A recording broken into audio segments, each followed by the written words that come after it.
guys! Get ready with me dahil lalarga tayo ngayon papuntang Korea! Charot! Agraraman. Tatabi lang natin yung maleta. Alas 3 pa nga lang ng umaga kaya masarap-sarap pa ang tulog ni Babaita. Hahayaan ko nga muna siyang matulog dyan dahil magbibihis ako. May pupuntahan nga kasi kami ngayon. Hindi ko na nga siya gigisingin para magbihis dahil binihisan ko na siya kagabi. Kagabi na nga din pala kami naligo dahil siguradong lalamigin kaming maligo ngayong madaling araw. Binihisan ko nga pala siya dyan para ready to go na lang siya kinabukasan. At habang tulog pa nga si Babaita ay magma-makeup muna ang person. Alas 4 na nga ng umaga kaya bibilisan natin ang pag-makeup. Sunscreen nga lang pala ang ilalagay ko sa mukha ko dahil hindi tayo pwedeng mag-apply ng madaming chemical sa mukha. Like mga foundation, ganun. Dahil makakasama yun kay baby. Na-absorb daw kasi nga yung mga yun. Susunod naman na itong kilay natin. Syempre hindi ako lalabas ng hindi nakapagkilay. Yan nga kasi ang pinaka-importanting nilalagay ko sa mukha ko. Mawala na lahat ng makeup sa mundo, wag lang yung pangkilay. Manipis nga lang kasi ang kilay ko, mga day. At syempre maglalagay na din ako ng lipstick. Mukha nga kasi akong may sakit pag walang lipstick.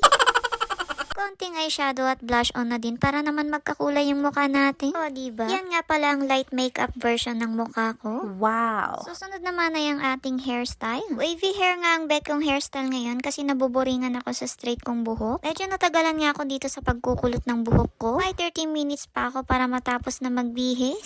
So, ito pala ang susuotin natin ngayon. Kinuha ko nga lang yan sa sampayan. Hindi ko alam kung sino sa mga kapitbahay kong may-ari niya. Sinabi kasi nila sa mga damit ko kaya nasama ko na sa basket ko.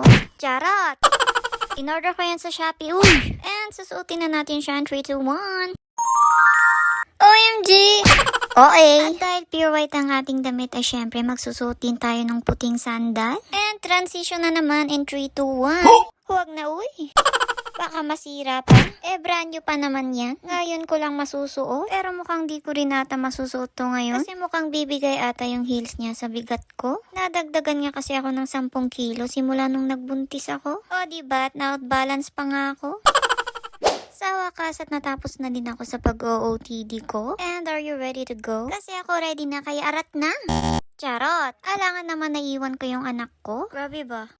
Siyempre at dahil natapos na ako ay susunod ko na ding ayusan tong prinsesa ko. Naawa nga ako kasi sobrang aga pa para gisingin siya. Kulang nga kasi yung tulog niya kasi late na din siyang natulog kagabi. O diba, antok na antok pa ang little person. Kailangan niya kasi talaga naming maagang lumabas na maghintay sa taas kasi baka maiwan kami ng masasakyan namin. Alas 5 nga daw kasi kami dadaanan ng mga kasama namin. Pagsusutin ko na nga din siya ng jacket kasi sobrang lamig pa sa labas. 3 oras nga pala kasi ang biyahe namin papuntang Pangasinan. Kaya kailangan naming maagang umalis dito dahil hindi namin alam kung magkaka-traffic sa daan. Kailangan din kasi naming makarating dun ng alas 10. Nakalimutan ko nga palang sabihin kung bakit kami pupunta ng Pangasinan ngayon at kung bakit kailangan naming maagang pumunta dun. Binyag nga kasi ngayon ng aking pamangkin na si Rafina. Natapos ko na ding ayusan si Sapi kaya ready to go na kaming dalawa. Pumunta na nga kami sa waiting shed para hintayin yung iba naming mga kasama. Alas 5 pa nga lang yan ng umaga kaya medyo madilim-dilim pa. Nag-chat ngayong mga kasama namin na madedelay daw ng 2 oras yung masasakyan namin dahil may emergency.